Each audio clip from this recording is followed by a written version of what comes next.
So one of the things talked about was a 3% raise in the governor's budget for the second year of the biennium. Obviously, that's going to require a local match. Obviously, we're talking about creating a joint school system that doesn't cut positions, that we're talking about losing people through attrition. So the idea that we are going to run a very inefficient school system until we see people either use the ERIT or attrition runs its course. Our SOQ numbers are going to be way skewed. So it's going to be a much larger local match to fund a raise, is the way I look at it. So I would like to see us think about the idea of taking the numbers from both school systems, SOQ numbers from both school systems, and creating possibly making that part of legislation. So for 6 years we get to use the numbers from two school systems rather than just one, because we will be inefficient. And I know that our local governments can't really afford to. I mean, it's typically a stretch for us every time we give a raise. You know, the local match part is a stretch. But if we're not getting funded for all the SOQ positions and we have a lot more people working, I think we're going to need help from the state in that. Do you all think that that's Well, using both is not going to help you other than a few isolated cases, like the superintendent, let's say. You know, if the state would fund both. The state, I asked this question because you asked it to me. So the state split funds, let's say Emporia, Greensville, or Williamsburg, James City, you know, those combined school systems. The only one that doesn't is, and I don't know exactly why, but is Fairfax City and Fairfax. They give each one money for a superintendent each. So, but the rest of the funding formula is going to be based on your numbers of, you know, your student counts and your pupil ratios. There's going to be a few isolated instances where you might, you know, principal, they'll give you for principals depending on how many students you have, you know, that sort of thing. So by saying I'm going to give you, well, that doesn't really work, other than a few isolated, like the superintendent. You could get them to do that, but most of it is not going to be based on, it's going to be based on just your per pupil, your pupils. right? But I mean, if we have one system that has 100 students and one system that has 90, and they're funding us for every 10 students, you know, they're going to combined. We're not going to get as much funding as we could separate. Because you also get a counselor for every 90 or 100 students. But you have more, the combined system is going to have, instead of having 2,000 here and 1,000 here, you're going to have 3,000. So you're going to get funding for more counselors. But correct me if I'm wrong, the way the current SOQs work, if you have 30 students, you still get funding for that one counselor. Is that right? No, it doesn't work like that. It's like you get a counselor for like one for every 250 students. Well, I know. I realize those are the actual numbers. But yeah. if you have a school system that only has so many students, you still get funding for a superintendent, for example. If you have 900 students, but you also get them for a certain number of. But you actually don't. You actually don't get the funding for, let's say, assistant principal. If you don't have enough, you won't get the full funding. You only get partial. So by the economies of scale, you're better off to go with a greater number. My point is, you're going to be the same combined. You're going to get the same amount, more or less, whether you're separate or combined from the state. You're going to get the same. That's not going to get you more money, other than a few isolated cases, like you might work out a superintendent. So you don't think that our two individual SOQ numbers put together will be a lot greater than what they will be combined? The way that funding works is it's based upon a school-by-school basis. And as long as you're not shutting down the schools, you're probably going to be all right. Carroll County a few years ago shut down a whole bunch of schools at the same time, and they did lose big time. They lost principals, guidance counselors, and librarians and so forth. And it took a while for it to take effect because you're operating right now on data that's 5 years old. So the formula has some substantial flaws, which I yelled and screamed about for 38 years. It didn't get me very far. But if we do come together and we are inefficient and we have our pupil ratio goes down, then we won't be getting extra funding for that. So we'll have a lot of positions. That's why I suggest you need to get more efficient through this ERIP program. You have a lot of employees that are at the tail end of their careers. I mean, you have lots of them that are over 30 years of service are eligible for VRS. And Through attrition, you think? Yeah, I think you should do that. Economies of scale there. Yes. But you're starting off with the newer teachers at the lower end of the scale. Plus, you don't have to even hire.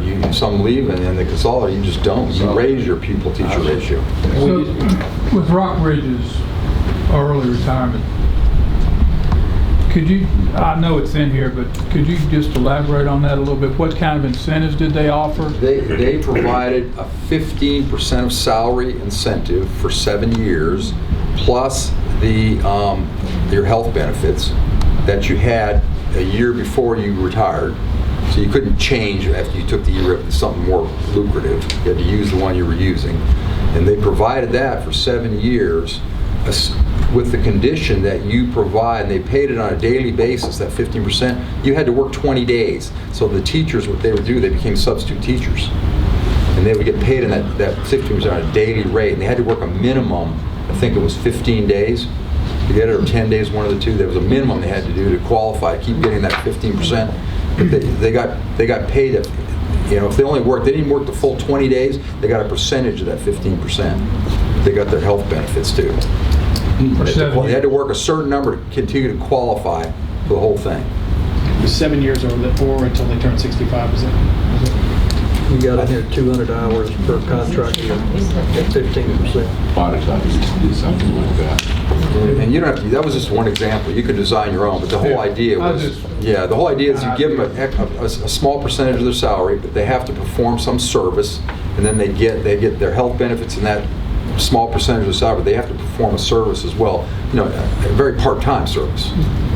So, Delegate Austin, could we set up a future planning, like an equalization term of 7 years, where the attrition period, the equalization period, is that something that's a feasible? We can do it. We can ask, Matt, we can ask for anything we want. Scrape them off the ceiling initially, Right. work back down. I mean, but there have been some poor consolidations in the past. Bedford County, I think, Jim, you probably know about that. And I know that has left somewhat of a bad taste in the mouth in Richmond in regard to consolidation. Now, Susan Hogue, who has been working with us, is no longer in appropriations. So I don't know who we're going to be working with going forward. But certainly, yes, we can ask for anyone we want. And we'll lobby hard for whatever you ask for. I just can't guarantee you what we'll get. We have to have It's got to be a plan. Structured plan, It's right? got to be a plan. And I don't know, what, Rockbridge, how long ago was that done, Jim? I mean, Not long. Okay, good. 2017. okay, Yeah. good. Yeah. Well, more recent, there's been an action done. So, And did they have percentage of people that qualified? I don't know. Don't know the answer to that. I have to find that out. Jim, a few minutes ago, you said you asked. You made the statement you asked. Who did you ask? You were referencing something and you said you asked. Are you working with anyone in appropriations, or are you talking with anyone in appropriations? I was saying that, sir, but Yeah. I do know the person who's taken Susan Hogue's place. His name is Zach Robbins. He came from the Department of Education. Okay, is he new to appropriations? Yeah, he's totally new. He got hired Totally from new. DOE. Okay. He worked for James Lane. He was one of the policy advisors. He is one. Yeah. Oh, okay, okay. I know him. You know him? Yes. All right, good, good. This E-rip, I think I heard you say it's pretty customizable. We would have some measure of flexibility to, Yeah, I think you could design it any way you want. So I mean, but there's, decide who would qualify, and that's the other thing. Do you is it just teachers, or is it central office people? Is it also, there's lots of other folks, your support positions that are also towards the end of their careers that have more than 30 years experience. A lot of them. And what kind of financial impact the transition would make, how to customize that. I looked at all your, in Allegheny, I think almost every single one of your custodians had more than 30 years experience. So what you're saying is that there's no way we can go in there and say, okay, we're going to be inefficient the first 5 years, give us some money for that, because they'll tell you to get efficient, right? I won't, but if someone looks at this, if someone looks at this study, that's what they're going to say. Yeah. I mean, but you think that we should try to ask for a salary difference? That would be my initial recommendation, is ask for that $500,000 to equalize your salaries, and then ask for money over a period of time to help fund your ERIP. And it doesn't even necessarily have to be 7 years, because you're going to start saving money if it works right. You're going to more than cover that. So it doesn't have to be The 7 old years. consolidation incentive program, they funded us for 15 years. So I'd hit them at 15. Worst you can say is what, no, take 7. That's right. Like it, And- my job awful difficult. Yeah. They also We don't have ended to it too, present. for a reason. Well, they So that's ended it exactly because right. of Bedford. They did it. But it might be different if they thought, if it was a fixed amount. Rather, it might be different if it was a fixed amount, rather than the what they were talking about before was, Bedford obviously was able to take advantage of it way more than Covington and Allegheny could have. I mean, it would not have been that kind of windfall if we would have. I ran the numbers for them before they even put the proposal in. And I told Carter Glass, and I told the superintendents, I said, this is going to blow up, guys. It'll be the end of the consolidation incentive program. And I knew what was getting ready to happen. Incidentally, I designed the original program. And I'd like to tell you about it because I've been blamed for it. Way back in the 1970s, the latter part of it, right over here in Allegheny and Clifton Forge, you had 2 superintendents, and they got together and they said, we need some help, we'd like to merge our systems. And so they came to me and asked me what would I recommend at the state, from the state. And I said, well, why don't you go up and lobby, let them use the lowest LCI that you have. That was my extent of it. Later on, they codified that. So I was kind of an awkward sponsor of the original program. And it got changed a little bit over the years, but it remained relatively intact. And it was Bedford that screwed it up because the LCIs were so vastly different from Bedford City and Bedford County. And so they qualified for a great deal of money. And on top of that, they were already been operating for years as a consolidated system anyhow. So it was just money shoveled to them. If Lacey Putney hadn't have been there, they probably wouldn't have gotten a dime. It helps to be the chairman of the appropriation. Yeah. So I'm not the chairman of the appropriation. I serve on the appropriation. But that's the story. That's, you're exactly correct. But that has really made this whole thing function now under a microscope. People are paying attention because, and we're still paying for the Bedford thing. I mean, every session, there's a fear that will be, I mean, Tommy Norman took great issue with that a few years ago, and it almost got dissolved, but it hasn't. So, you know, there's this whole thing's under a microscope, although I think now is a perfect time for it, because there is a huge incentive to merge school divisions in Southwest Virginia. We have declining population, we have a lot of inflated costs because of overhead. So I think, as I've said in the past, I think if we could put together a plan that you all feel will work for you and is acceptable to both divisions, I think now may be a good time to make a presentation to the body. But I think it's going to be modeled. And so I think it will be scrutinized. Now we can ask for whatever. I got one that's much better if you're interested in pushing. I would prefer to use the word we.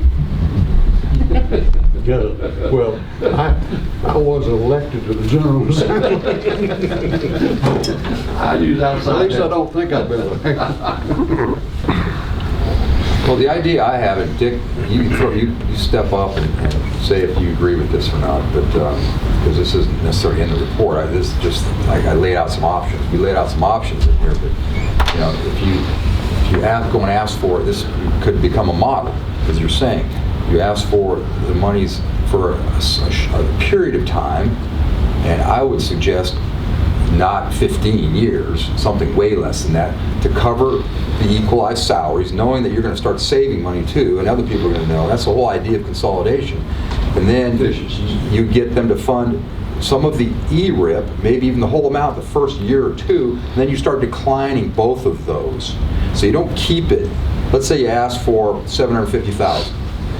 Goes down, starts going down as you save money, and that way you're showing the General Assembly that you're expecting there to be long-term savings, and then it goes away because you have more long-term savings than you have costs, and that's how you sell it. So if you're runoff. It's a runoff, So if you're saying a 7-year ERIP program, but you're going to save money during that time period, and the ERIP is going to get smaller because they're going to drop out. They're not going to keep doing it. If we bring salaries to a level field between Allegheny and Covington, there will be no incentive for the Covington employees who want to retire to stay, because they're not going to recognize the 3 years benefit for their VRS through the increase of salary.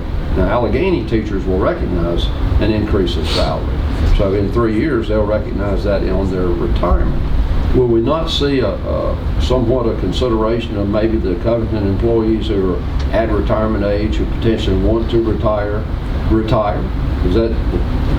What are the thoughts in the room on that? I mean, is that a potential? Can I add something to that, Sure. sir? So the governor's proposing, for example, a 3% salary increase. Let's say that goes through in July 1st of 2022. So those Covington folks would benefit from that. Sure. Assuming that that's the only thing that happens. Provided the legality can make a match. Correct. Yes. So, you know, I assume you would, but, you know, so there would be that. I mean, they would get salary increases too, along with everyone else. It's just that you would do this initial, bring them up, and then everyone would get increases just like they normally would from that point on. You know, of course, if they put in, the governor says he's giving a 3% salary increase, it really isn't 3%. It's for like 1.5%. Right. Because They claim. it only covers the covered positions. There's so many positions outside of the, and you can't very well give salary increases to teachers and not give it to classified. But his proposal is to do it for everyone. Oh, is it? Yeah, it is not just teachers. Yeah, it's not just teachers. it's That's the all, first time it's that's all happened in a long employees in the time. school system. Yeah. But it's not all state employees. No, he's not giving any. He didn't No give state employees. No raises for state employees. I'm sure you'll Say get that again, You'll get that because- question, sir, coming to you. We'll get that question. We just were with the governor's office today, and it was only for SOQ positions. It always is for that, correct? Okay, all right, Yes, all right, make sure I was clear now. Oh, yeah. Uh-oh, I learned. That is true, yes. That's what we were saying. Only about 2/3 of the positions of the state are covered by the SOQ. Well, we have to pick up about 60% of the cost. 40% comes from the state. So we pick up about 60% between the positions positions aren't covered in It that. depends on the locality. You probably do better than that in this area because your LCI is low. Oh, 60%, I'm in Allegheny, superintendent, so. But I think you probably do better than that, though. The state probably picks up more. Spread it among everybody? Yeah. Gene? Yeah, okay.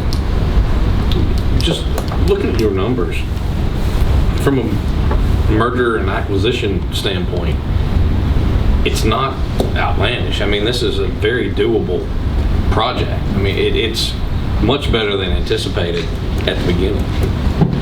And I honestly think the expectation to equalize the salary would be considered favorable. I don't think there would be an expectation that we would cut salaries or, you know, I think within the appropriations body and the body, there would be a consideration that that's what should happen, is we should equalize the salaries. So, your perception, you feel the same way? Yeah, I don't think we would. So if Although I do, excuse me, Jake, but at the salary ranges are extremely high compared to the surrounding localities, and it's well above state average on some areas in Covington. Is that not correct? No. Okay, I thought I saw that. Where's your Those salary? are health benefits. You might be looking at. The health benefits are I thought I saw it on the salaries Yeah. also. No, the salaries are not. They're lower than the state average around here. Of course, because you got to remember the state average includes Northern Virginia. So look on table 6B. That'll give you a good idea. That is on page 22.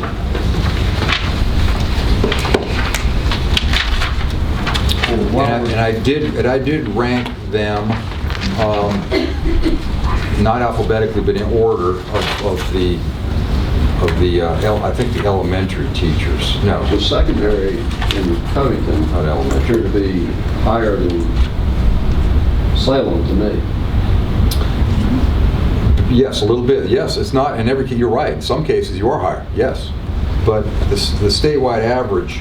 So the secondary in Covington does quite well. You're right. In secondary, they are lower in elementary than the statewide average. But yes, secondary they're quite good. That's why I say Covington's higher than Allegheny. You know, and so they're quite a bit higher than Allegheny. If you look where Allegheny is, That means it's a lot less. We would be bringing everyone in the division in Allegheny to that level, which is quite a bit higher at secondary.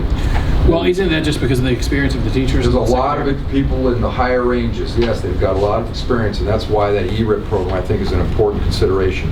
And also right-sizing the per pupil ratios to more like the state average. Do you have and I may have looked over it, or we may have talked about it, but do you have a total compensation comparison with salaries plus benefits with Allegheny and Covington in here?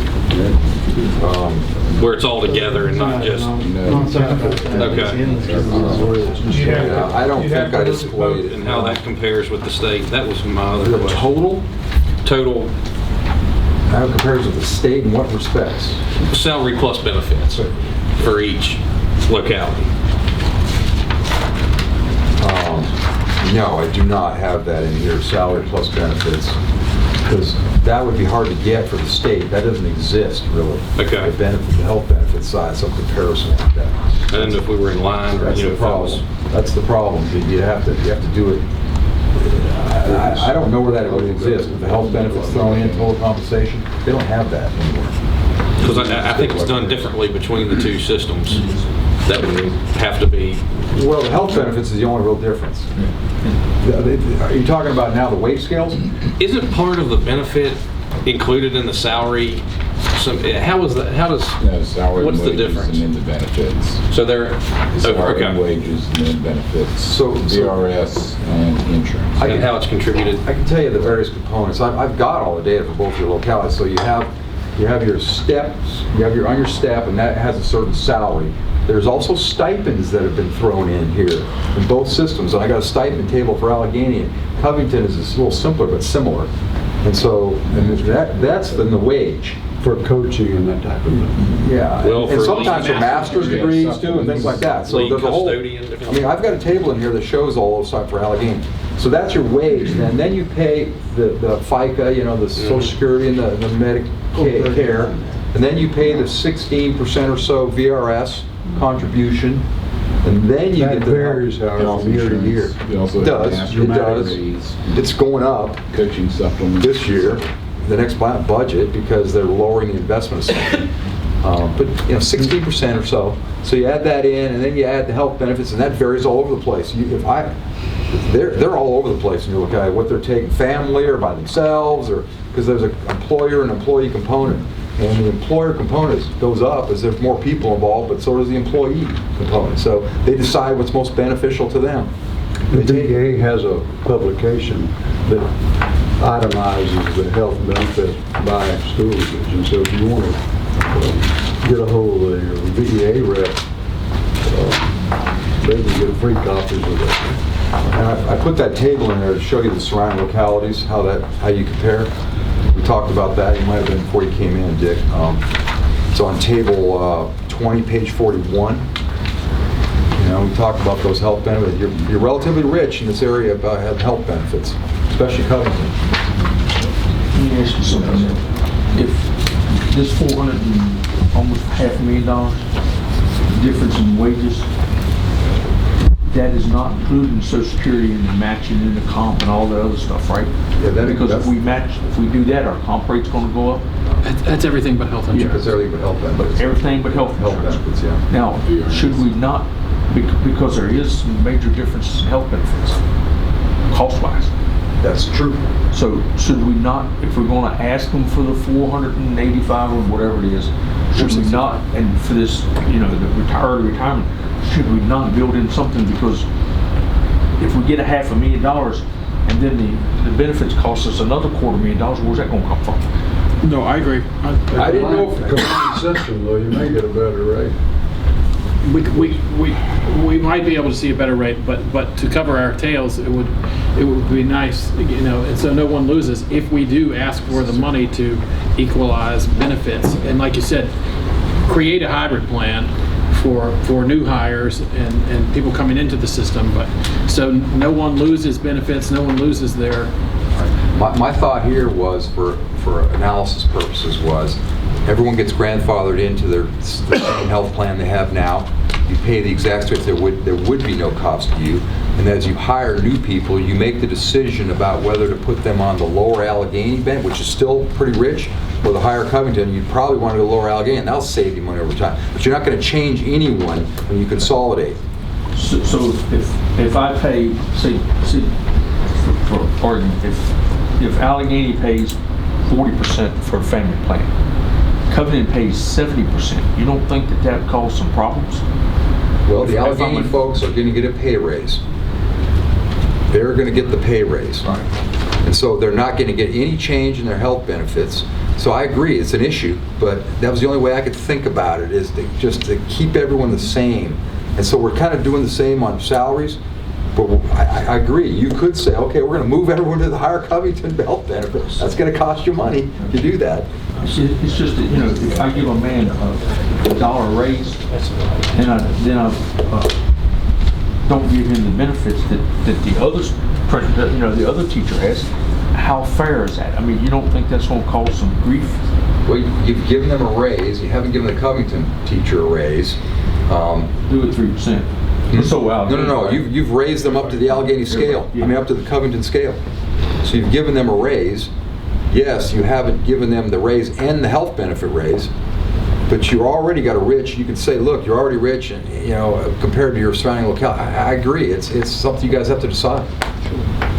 It would be more expensive to, and I said that in here. In fact, I did a calculation for you. Let me give you this right here. I actually did that for you, sir. Look on page 40. But also during that period, you're going to have your roll-off with your highest paid. Yeah. But if you just looked at it right now, there's what it would save you or cost you, depending on which health plan you went to, on page 40. That's where the 268 came from. Still would be an issue. So if you put Covington the Allegheny rate, you would save $268 in health benefits. If you put Allegheny at the Covington rate, it cost you almost $300,000 more. So I did give you that option to consider. Still would be an issue. I guess what I was saying is if we're going to give them, apples to apples, so that everybody has the same benefits and things, should we not include that $293,000 in our asking money? Look at your book on matrix. You ever hear the saying, pigs get fat, hogs get slaughtered? That's what I tell you, you know, we can, as I said, we can ask for anything, but these people in Richmond are pretty realistic. I mean, Gerald, you can recover that money. It's called operation of plant. You all know there's 3 facilities when we consolidate. If you close those 3 facilities, you're going to be close to $750,000 right there. You're saving here without going to Richmond for anything, if you're willing to swallow that pill. I don't think anybody's ready to swallow that pill. What scales are higher in Allegheny than Covington? the teacher scales, you No, mean? any scales. Administrative. Allegheny scale. Administrative, center of administration So, is higher. so then the Covington administration would maintain the high health insurance plan, and then the Covington administration would move up to Allegheny, but then the Allegheny administrators would keep the low health plan. By what you're saying. It's going to be an issue. Yes, it will. I think to Jim's point, I think that's something that we'll have to. That's something that we will definitely have to look at. And currently Covington operates under 3 different scales. So, I mean, it's not completely unheard of to operate on. Or you get 3 scales. Here's the interesting thing about the There are 3 health care, scales. one more thing, is that in Allegheny, the vast majority, the largest chunk is in the single, which is comparable to Covington. That's why when you look at that page 40, it wasn't worse than it looked. Because you have Could so you many. say it again, please? You have 105 people in Allegheny just on a single policy. Okay, and that is pretty close to Covington's payment for a single policy. Yeah. It's where you get into the combined and the families that it gets broader. But the Allegheny is 105 of the 237 are in the single.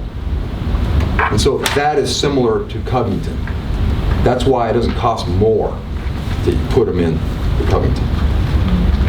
Because you got a lot of them in the single, which is similar to Covington's.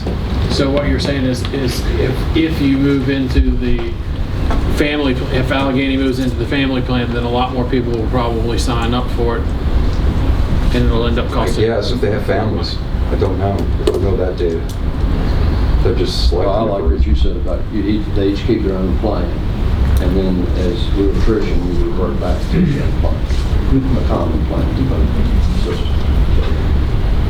And I think it's a very common misconception that Covington doesn't have multiple scales.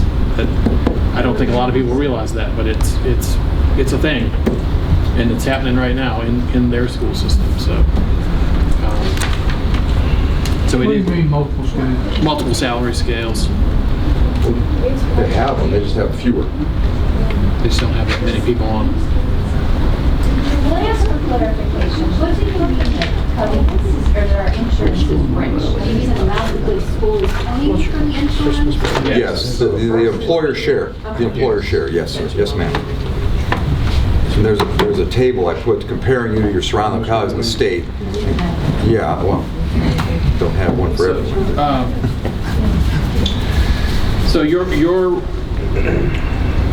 So what I'm gathering is your all's recommendations are that we should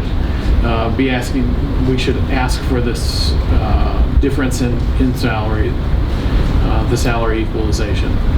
Perhaps not the health insurance portion of it, and the ERIP policy. MODRS. The BRS is included in the 465. We include it. I would round it to 500 because there's 13,000 for the Covington going to the Allegheny and the low rate. You're going to have to raise probably some of the support people as well. I couldn't analyze that because I wasn't sure what you were going to do with some of the folks. I put that in here of these, janitors and cafeteria workers. I wasn't sure how you were going to handle that. So that only includes custodians. I did custodians, secretaries, teachers, counselors, teachers' assistants were included in it. How will we know this rate for this early retirement? How are we going to know what to ask for?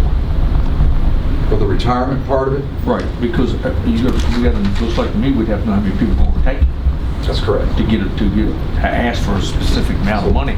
So we're just gonna ask them to fund that, Well, I tried to give you an idea about that in here. And Well, you also have to think about people too, retiring in their 50s, early retirement, medical insurance is an important thing in this day and age, and therefore, people are working longer until they can become eligible for Medicare, etc. And so therefore, you may have a teacher that may be at the top of the scale, but they're in their late 50s, but you're going to work another 7-8 years before they retire. And that's just as a teacher. It could be an administrator, whatever. But you're going to have to take that into consideration as well, because therefore, these people that may go into the early retirement system may not be as many as you think.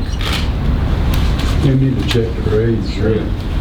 And you need, 67 is a magic number now. right, well, 65 for me is it was back here. 66, but anyway, Depending on your birthday. unless they have a spouse. Yeah, I believe. No, Medicare is still 65. It hasn't changed. Medicare is Social 65, but Social Security is up to Medicare is the key 67. thing here, and that's why they give it 7 years. Yeah. That's why they give it 7 years. So But- you're talking about people in their late 50s who would do this. But you're talking about people that may not be able to do that unless they have a spouse that is still working and they can be on their insurance as well. Well, the ERIP would cover your health insurance That's what 7 That's years what it was. does. For 7 years. At least the Rockbridge plan did. They covered the health insurance that you had when you retired For 7 years. for 7 years if they Okay, that means you can retire at fulfill their 58. part of the bargain. 20 hours a week. So they could retire at 58 and then go into the 20 hours and still maintain that That health amount of insurance. health insurance. Correct. All right, that needs to be clarified. That's, what yeah, it said. actually, I did That's what it say said a that. little bit. I did say that. And I'm we can sorry, have I the missed best that. So if you go on page 45, sir, I gave you an idea of how much the ERIP might cost you. Take the one where it starts there. It's real good. So I gave you the teachers, and then I gave you the others. And it adds up to a significant amount of money, especially because of the health benefits mostly. But that's just initial. So again, let's say someone retires at 62 and they hit Medicare. Your plan should say when they hit Medicare, you don't pay their health insurance anymore. So you don't do 7 years unless they're below Medicare age. Once they hit Medicare, boom, they're off your health plan. 65. And there's going to be an exception to anything we come up with. So, I mean, we're not going to get it perfect. But that'll give you an idea. Policy right here. now, would that not be policy now? At 65, they come off the health plan. I don't, If they keep working, they can stay on our health plan. If they keep working past the age of 65, they can stay on our health plan. That's what any. They don't Okay, have to take Medicare. they don't have to take that. They have to take Medicare. Everyone has to take Medicare. No, you don't. Huh? They get it this- Yeah, you have to sign up for it, definitely. Medicare, They stay on our health care plan. What many people do. We have people that are 77 still on our health care. Really? Yeah, absolutely. Realize that. I thought they had to go off. At least they could get a supplemental plan, obviously, but I thought Medicare was automatic. Not if you're still working. Except it's not primary. Right. The health insurance group will be primary. But that rate, doesn't that rate go down, Rebecca, quite a bit for you once they hit Medicare age?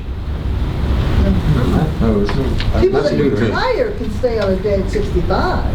But people, if you're still working, your rates are the same as everybody else's health. Even the military has to go on Medicare when they retire.